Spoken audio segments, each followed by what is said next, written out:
mbokku internet yu Dakar Plateau TV ñu ngi leen di nuyu di rafetlu ànd bi ngeen ànd ak seen télé bi di DKP TV di wax ngeen wéy di abonné waaye di bës ci cloche de notification bi ngir ngeen di jot suñuy vidéo ci saa si. Première ONG africaine de santé publique, Amref Health Africa, née en 1957 à Nairobi, au Kenya, a ouvert son bureau régional pour l'Afrique de l'Ouest au Sénégal depuis 2011. Amref travaille avec les communautés défavorisées pour apporter des réponses appropriées aux problèmes de santé de la jeunesse et des femmes et une participation significative des jeunes dans les instances de décision dans un projet dénommé Power to Youth. C'est un projet, Power to Youth est financé par le ministère des Affaires étrangères du Pays-Bas. Oui, pour un plafond budgétaire de 3 300 000 $ pour 5 ans d'exécution. Donc tous nos fonds qu'on est en train de mettre en œuvre sont venus du ministère des Affaires étrangères des Pays-Bas. C'est eux qui financent le projet Power to Youth en globalité. Toutefois, pour la question de la responsabilisation des jeunes, Amref Health Africa, avec la plateforme Chilaboko, permet aux jeunes de se réunir sur l'essentiel pour surmonter certains obstacles et être un levier sur lequel le Sénégal devrait s'appuyer pour atteindre ses objectifs stratégiques en termes de développement social. Par rapport à la digitalisation, à la stratégie innovation et l'intelligence artificielle dont vous avez fait allusion, c'est hyper important. Aujourd'hui, on est dans l'ère du numérique, comme on le dit. Et vraiment, c'est des innovations que tout un chacun doit aujourd'hui miser, se positionner pour pouvoir aujourd'hui avoir des résultats escomptés. Et pour le moment, on est sur la digitalisation. Pour pouvoir aujourd'hui, avec plusieurs stratégies, je l'ai dit tantôt, avec des sessions live, avec des campagnes digitales que nous menons aujourd'hui sur les thématiques du projet, pour pouvoir aujourd'hui toucher, que ce soit dans nos différents canaux de communication que nous avons dans le cadre du projet, pour pouvoir aujourd'hui toucher ces jeunes-là. Parce que c'est ça aujourd'hui l'importance. Tout le monde, on n'est pas dans les 14 régions du Sénégal, on est sur 5, et voire même au niveau communal, des fois au niveau départemental. Et l'idéal aujourd'hui, c'est de pouvoir coiffer l'ensemble des régions du Sénégal, que chaque jeune issu de sa communauté, de son territoire, puisse être informé à travers d'autres canaux de communication, à être sensibilisé. C'est ça aujourd'hui l'idéal qu'on veut vraiment toucher à travers le digital. Par rapport à l'intelligence artificielle, Amref est en train d'y travailler dans ce cadre-là avec sa stratégie pour pouvoir aujourd'hui apporter des solutions, pour pouvoir aujourd'hui former ne serait-ce que ces jeunes-là dans ces innovations-là. Parce que sans formation, ce sera difficile aujourd'hui que ces jeunes-là soient compétents. On va y revenir de plus en détail avec Hassan, qui est notre communicant, qui a une expérience capitalisée dans ce sens-là. Je pense que Yacine a répondu à la question. Je voudrais juste en fait dire que dans le cadre de ce projet, nous accordons en tout cas une grande importance à la communication et à tout ce qui est lié à la communication. Vous l'avez dit, honorable, il est important aujourd'hui de considérer les nouvelles technologies de l'information, de la communication. Ça évolue encore. Nous partons maintenant vers l'intelligence artificielle qui de plus en plus s'impose comme des outils dont il ne faudrait ne pas se passer, en tout cas pour pouvoir atteindre la cible de la manière que ça se doit. Donc, surtout pour atteindre une cible telle que la jeunesse.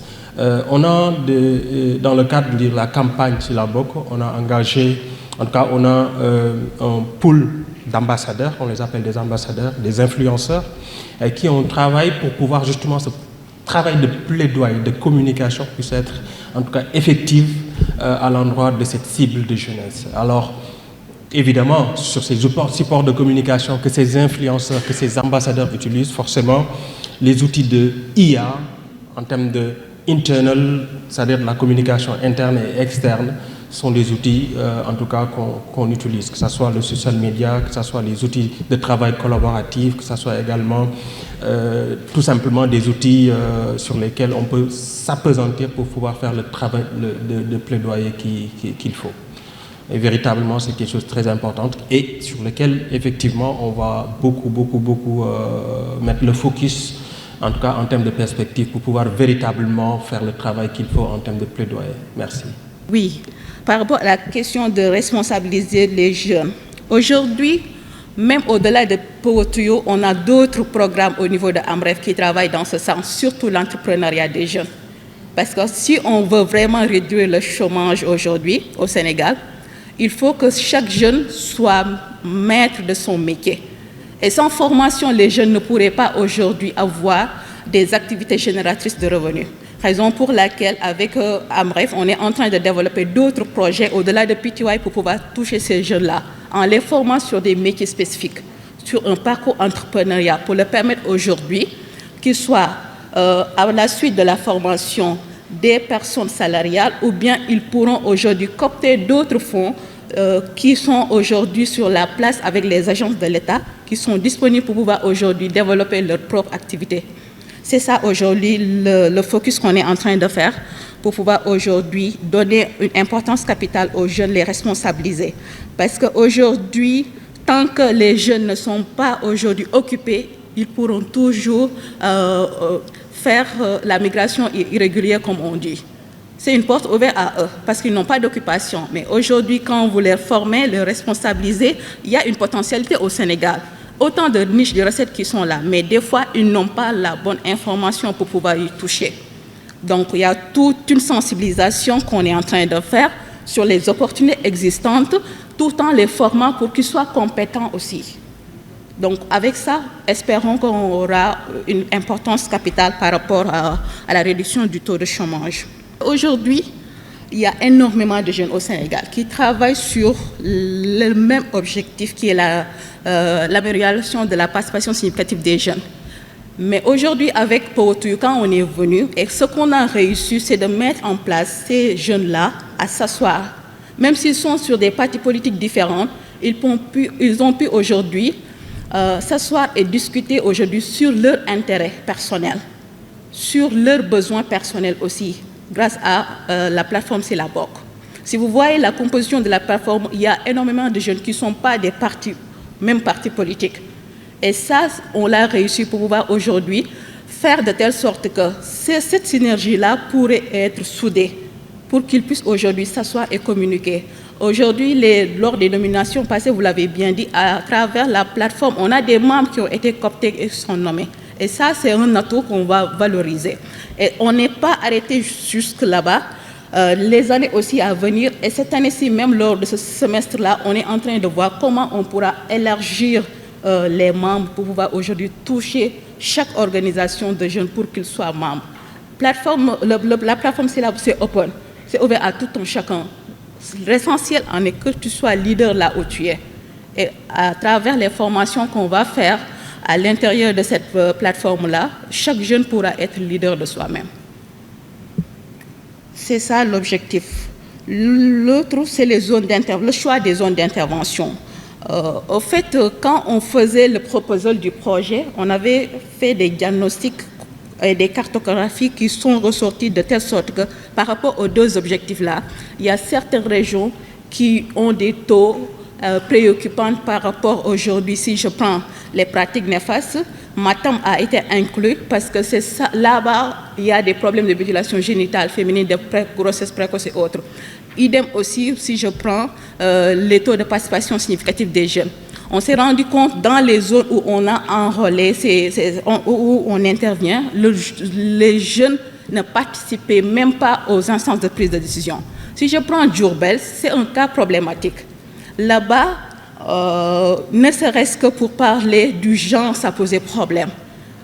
Avec Powotuyo, on est arrivé aujourd'hui à enrôler même des khalifs mourides dans nos activités. Et ça, c'est un pas qu'on est en train de faire. Parce qu'avant, on n'osait même pas parler du genre. Donc ça, c'est un combat qu'on est en train de faire pour pouvoir aujourd'hui faire de telle sorte que ça, c'est une phase pilote. 5 régions sur 14. On ne pourrait pas couvrir toutes les 14 régions du Sénégal, mais l'idéal est que de telle sorte que même si on n'arrive pas à les avoir lors du prochain phase, de pouvoir aujourd'hui faire de telle sorte que nos actions soient décentralisées dans tous les territoires du Sénégal. À cet égard, l'implication des parlementaires dans tout le processus d'intervention jusqu'à l'obtention des résultats concrets demeure primordiale. Pour les recommandations, pour disons, la représentation de la jeunesse au niveau des instances de prise de décision, il faut qu'on légifère. Hein. S'il n'y a pas une loi, c'est au gré des politiques. Est-ce qu'il ne faudrait pas porter une proposition de loi? On va institutionnaliser pour dire que maintenant, il faut 10%, 15%, 20% de représentativité de la jeunesse dans les instances de décision. Ça, c'est la première recommandation. Alors, pour ce qui est lié aux violences faites aux femmes de façon générale, mais là aussi, c'est vrai, on sensibilise depuis. Hein. La sensibilisation a toujours existé. Mais le fléau n'a pas disparu. Moi, il faut le bâton et la carotte. Hein.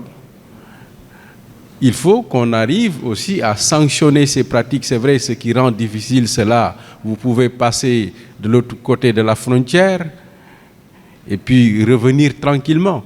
Il faut qu'on aille aussi que les États puissent aller vers, en tout cas, des lois communautaires qui permettent de les sanctionner, que vous le faites au Sénégal, en Mauritanie, voilà. Si nous n'avons pas une loi communautaire, ça va être difficile. Mais également, ceux qui pratiquent ces activités-là, pour eux, c'est leur source de revenus. Il faut essayer de développer des activités génératrices de revenus qui permettent d'abandonner cette pratique qu'ils considèrent comme étant leur source de revenus. Les mariages précoces. Là aussi, il faut. C'est plus difficile de légiférer sur les mariages précoces. Mais en tout cas, la dénonciation, la sensibilisation. Dans un quartier, hein, une fille de 15 ans, vous êtes mariée, mais tout le monde, personne ne dit rien. Les grossesses précoces, enseignants, c'est vrai, quand vous allez dans le Kolda, dans le Matam, généralement les enseignants sont incriminés. Mais là, le ministère de l'Éducation nationale a pris maintenant, les sanctions sont là. Hein. Enseignants, Boufi, Birel, Khalebou, Umbel, Khalebou. Les sanctions tombent. Les gens nous disent attention par rapport à ça. Moi, je crois que c'est des axes de réflexion, peut-être sur lesquels qu'on pourrait développer pour essayer de régler ce fléau-là. Merci beaucoup. Vous avez souligné le cas de la région de Matam. Je ne sais pas si vous vous faites accompagner dans vos activités par des sociologues. Des sociologues. Merci. Alors, c'est super, hein, Madame Diouf. Alors, dans la région de Matam, il faut savoir, nous avons deux parties. Nous avons le Ferlo, qui est une zone géographique très étendue, pas du tout modernisée, difficile d'accès et qui est essentiellement habitée par ce qu'on appelle chez nous des poulots. Parce qu'il faut savoir que dans la région de Matam, nous avons les poulots, les Peuls en fait, les Toucouleurs et les Soninké. Le Ferlo est presque oublié. Et ces pratiques existent là-bas. Là où vous avez accès, et vous l'avez souligné, c'est le Dandemayo. Le Dandemayo, c'est le long du fleuve, donc la frontière avec la Mauritanie. La spécificité de cette région, et c'est pour ça que vous avez des problèmes, c'est parce que ce sont les mêmes familles qui habitent de part et d'autre du fleuve. Moi, ma commune, Waoundé, vous avez le fleuve Sénégal, et de l'autre côté, vous avez une grande ville mauritanienne qui s'appelle Toulel, mais ce sont mes cousins. C'est-à-dire que nous sommes de la même famille. Il n'y a que la nationalité qui nous diffère, mais ce sont les mêmes familles. On se marie entre nous, on fait les fêtes entre nous. Donc, on ne peut pas supprimer une pratique au Sénégal, alors que ma tante qui est de l'autre côté continue à le faire. C'est impossible. C'est-à-dire que pour réussir, la recommandation que je vous donne, c'est quand vous allez voir ces populations-là, demandez-les même si ce sont des Mauritaniens, à inviter leurs cousins, leurs cousines qui sont de l'autre côté. Sinon, ça ne passera pas. Parce que le Sénégal n'a pas assez de moyens pour contrôler ce qui se fait de l'autre côté. Il faut le dire. On a une police des frontières, mais il n'y a qu'un seul agent, par exemple, dans une commune de plus de 15 000 habitants. Donc la recommandation, c'est d'associer, essayer à travers le maire, le chef de village, l'imam, d'associer les populations de l'autre côté du fleuve. Je vous remercie. Mon souci premier et principal, c'est le suivi fonctionnel et périodique. Nous sommes bien en élaboration. Nous sommes forts pour démarrer, mais souvent nous ne suivons pas ce que nous faisons. J'insiste pour qu'il y ait vraiment un organe de suivi fonctionnel. Je ne dis pas sur les papiers, hein. Après on se verra que pour 2 mois, 3 mois. Si ce que nous sommes en train de faire, qui a été très bien élaboré, mérite des résultats de manière efficiente, il nous faut un organe de suivi fonctionnel. Pour terminer, autre élément, je l'avais dit, ça c'est une déformation. Le Sénégalais, il ne lit pas, il regarde. Le Sénégalais, il sent. Et présentement, si nous voulons influencer, il va falloir aller dans ce qui les intéresse, la tendance du moment. C'est ces séries-là qu'on sous-estime et qui transforment nos sociétés.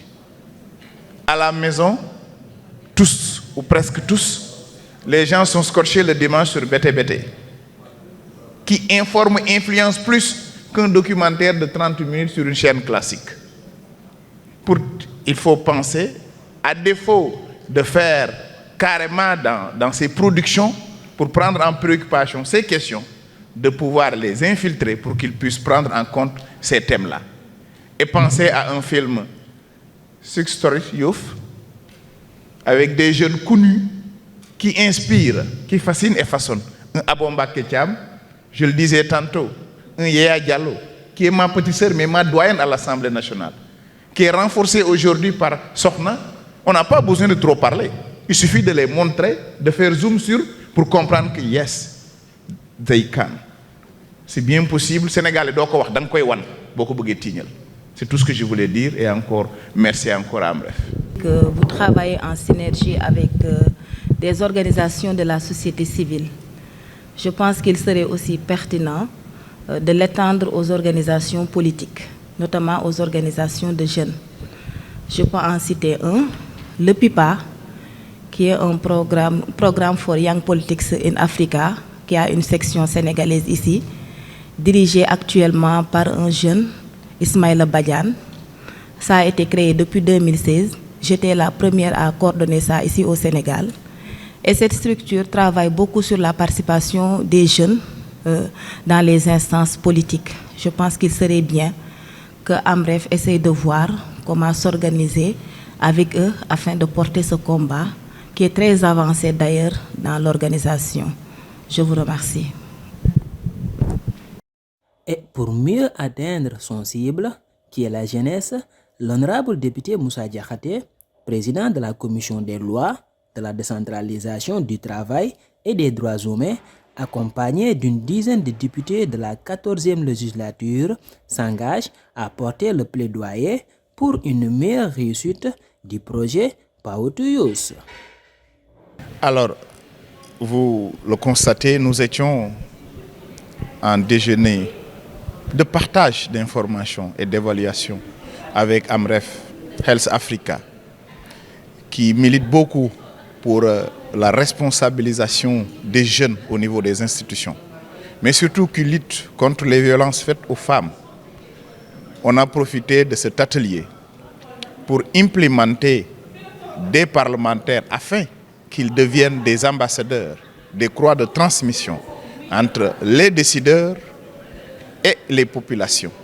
Aujourd'hui, une quinzaine de députés de l'Assemblée nationale ont décidé de s'engager aux côtés de Amref Health Africa pour porter ces doléances-là, accompagner, comme l'a dit le président Oumar Sy, cette volonté de légiférer pour responsabiliser davantage la jeunesse, mais surtout pour décourager ceux-là qui font au quotidien ces violences faites aux femmes et permettre d'avoir une société beaucoup plus équitable, beaucoup plus épanouie.